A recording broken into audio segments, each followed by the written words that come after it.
Hello everyone. I was going to make the Beautyberry jam today, but last night I realized, you know what, I'm going to be making waffles soon, so let's do the Beautyberry syrup. It's pretty much the same thing, it's just not going to be as thick.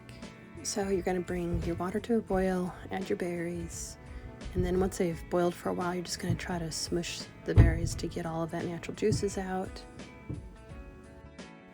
Looks kind of ugly right now, all brown, but it'll lighten up later. And of course you have to make bread so that way you can enjoy this Beautyberry syrup. So I call this the ugly, easy, basic recipe. It's just a few ingredients. There's nothing special about it. It's just good homemade basic bread. So now the beautyberries are done simmering for 40 minutes. I'm going to filter it out through here. And you can see it's getting its pink color back.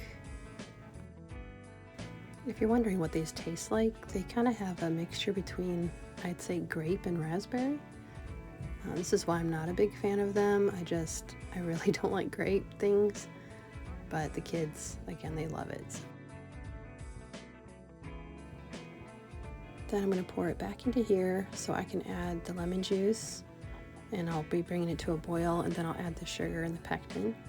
So again, because I'm making syrup instead of jelly, I'm not going to add as much of the pectin, and I'm not going to boil it to reduce it as long either.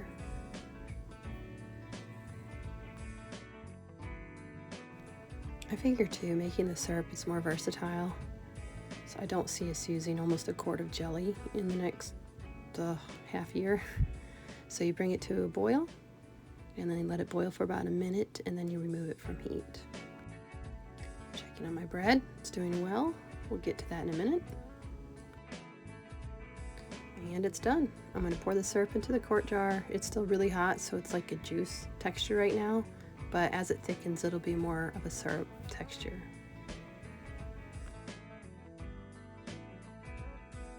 And here it is, all done. Almost 3 cups of Beautyberry syrup. And as also promised yesterday, I am making the Beautyberry leaf bug spray. So this is just a very basic, it's not really considered a tincture, but it's just kind of letting the leaves sit in some rubbing alcohol. And that goes without saying that this is not going to be ingested. This is not a tincture that you're going to take. So you just add your rubbing alcohol in here, and it's going to be, I'm going to probably keep it on the counter for about a week, so that way it can kind of just absorb the beautyberry leaves. And then later I'll put it into a spray bottle, and there you have it. And as always, be sure to label, especially when you're having tinctures that are edible and meant to be ingested. You really need to make sure you mark this well, and I keep it in a totally separate area of the house as well. And there you have it, bug spray all done.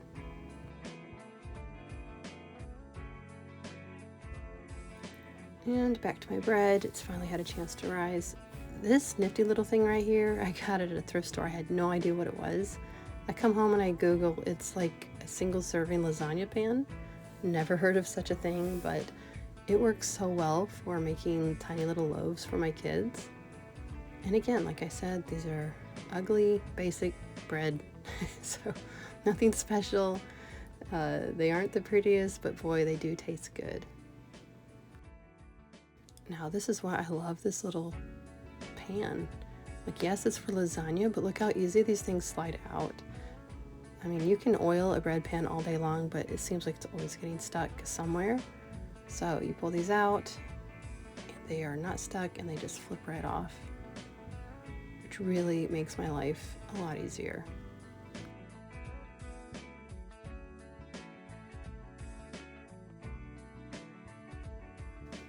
Now it's time for the moment we've been waiting for. We have our fresh bread.